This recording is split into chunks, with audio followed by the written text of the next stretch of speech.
ਪਿੰਡਾਂ 'ਚ ਗਈ ਹਾਂ, ਮਾਨਸਾ ਵਾਲੇ ਇਲਾਕੇ 'ਚ ਅਸੀਂ ਗਏ, ਮਾਝਾ ਮਾਲਵਾ ਦੁਆਬਾ ਤਿੰਨੇ ਪਾਸੇ ਅਸੀਂ ਜਾ के ਵੇਖਿਆ है। ਜਿਹੜੀ ਇੱਕ चीज़ स्पेशली यूथ च, मैं हिंदी में बोल देती हूँ, जो यूथ में एक चीज़ चल रही है, आवाज़ उठ रही है, वो ये है कि आंदोलन अपनी जगह, लेकिन जब हम सरकार को चुनना चाहेंगे वो अपनी जगह, क्योंकि देखिए पंजाब ने हमेशा एक मजबूत सरकार दी है, ये तो आप भी समझते हैं, आप जानते हैं, हम भी जानते हैं।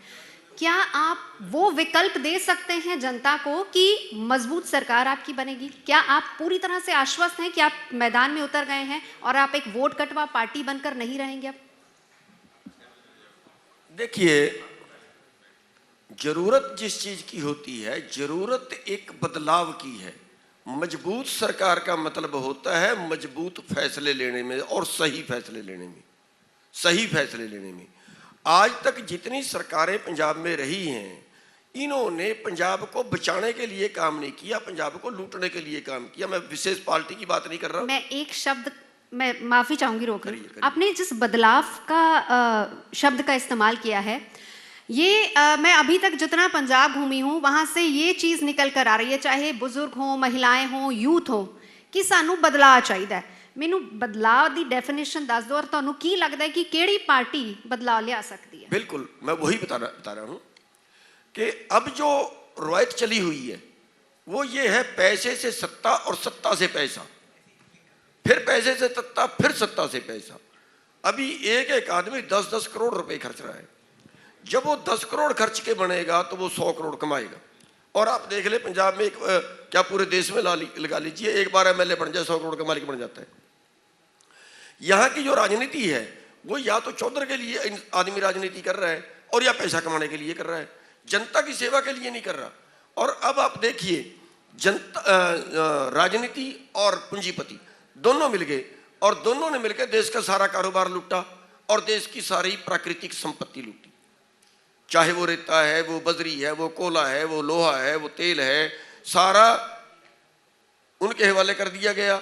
और जहां तक जनता का सवाल है, जनता का कारोबार, अभी जो कानून बनाए थे, 15 लाख करोड़ का कारोबार था, जो सारा किसानों से, मजदूरों से, आड़तियों से, छोटे व्यापारियों से और स्पेयर पार्ट की दुकानों वालों से, मंडी वालों से सारा छीन के जो था वो चंद लोगों के हवाले किया जा रहा था। और अब भी करेंगे, अब भी करेंगे। अब जैसे अडानी के हवाले सारा कर रहे हैं, गेहूं आगे सारी अडानी खरीदेगा और सीधी अपना गोदाम में खरीदेगा, मंडी तो जाएगी नहीं। ये सारी बातें तो देखिए हम आंदोलन के दौरान भी सुन रहे थे। अब आप एक विकल्प बनकर जनता के बीच गए हैं, तो आप विजन क्या दे रहे हैं? विकल्प दे रहे हैं ना, विकल्प बता रहे हैं ना कि जो कारोबार है, मान लिया माइनिंग का कारोबार है, माइनिंग का सरकार के पास तो 400 करोड़ आया, 20,000 करोड़ तो लूट लिए गए। वो सरकार क्यों नहीं कर सकती? बच्चे बाहर भेजने हैं, विदेश जाना चाहते हैं, पंजाब में कारोबार नहीं है उनका, क्या वो जंगलों के रास्ते जा रहे हैं, डोंकी के रास्ते पे 40-40 लाख रुपया खर्च के लोग जा रहे हैं, क्या उनको सरकार हेल्प नहीं कर सकती? क्या सरकार अपना ऑफिस नहीं खोल सकती?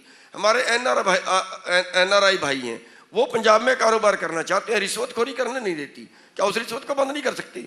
यहाँ पे नशा बिक रहा है, क्यों? एक थानेदार पैसे लेके लगाया जा रहा है, एक एसपी पैसे लेके लगाया जा रहा है, एक तहसीलदार पैसे लेके लगाया जा रहा है। अगर वो पैसे लेके लगेंगे तो वो जो है वो गुनाह को रोकेंगे नहीं, गुनाह करवाएंगे। स्मैक रोकेंगे नहीं, स्मैक बिकवाएंगे। ये सारी व्यवस्थाएं हम बदलेंगे। एग्रीकल्चर है, खेती है, पंजाब का सबसे ज्यादा बड़ा रोजगार खेती है। ये कोऑपरेटिव नहीं हो सकती क्या? एक गांव में 100 ट्रैक्टर खड़े हैं, उस गांव में 10 ट्रैक्टरों की जरूरत है, 90 ट्रैक्टरों का ब्याज भी पड़ा, 90 ट्रैक्टरों का डेप्रिसिएशन भी पड़ा। और पैदा करने से लेकर खाने वाले तक ये कारोबार किसान सोसाइटियों के माध्यम से नहीं कर सकता क्या? पानी है, अभी बारिश हुई, उसने पंजाब के हजारों एकड़ जमीन मारी, क्या वो अगर उस पर बजट खर्च किया जाए, अगर वहाँ छोटे तालाब बनाए जाएं, वही बारिश का पानी उन तालाबों में चला जाता, खेत बच जाते और वही पानी दोबारा से यूज होता तो जमीन का पानी बच जाता। 3 चीज बची, एक पानी बचा, एक फसल बची और तीसरा जो है उस बिजली बची, क्योंकि तालाब से उठा के पानी देगा तो कम बिजली लगेगी और 200 फुट से 300 फुट से पानी निकाल के ज्यादा बिजली लगेगी, वो भी देश की प्रॉपर्टी है। तो लेकिन उस पर पैसा, अब पहली पंचवर्षीय योजना में भारत में 14% बजट खेती पे खर्च किया गया, अब 1% नहीं है। इस बरसाती पानी को कौन बांधेगा? जो बीमारियां हैं, अब एक मंत्री बीमार हो जाए, एमएलए एमपी बीमार हो जाए, मुख्यमंत्री बीमार हो जाए, जो पहले अरबपति है और वो इलाज कराए, उस पर 2 करोड़ रुपया खर्चा है, तो 2 करोड़ सरकार के खजाने से जाएगा। यानी और आप अगर एक गरीब आदमी, एक गांव का आदमी, एक किसान, एक मजदूर अगर बीमार हो जाए और 20-50 लाख रुपया लगे, मरेगा ही कहाँ, कौन इलाज कराएगा? 2 तरह के कानून क्यों हैं? एक बात और, किसान अगर कर्जे में हो तो फांसी खाता है, क्यों? उसकी फोटो बैंक में लगा दी जाती है, उसकी जमीन नीलाम करने के लिए आ जाते हैं। और इसी देश में 15 लाख करोड़ का एनपीए है, जो बैंकों को लेके वापस नहीं किया। अभी 28,000 करोड़ का और 22,000 करोड़ का और घोटाला सामने आया, जो आज के अखबार में है। अब उनके लिए कानून और है, एक कंपनी पे अगर कर्जा है और उसकी 10 कंपनियां हैं, पूरा मतलब आप पूरा सिस्टम चेंज करने की बात बिल्कुल।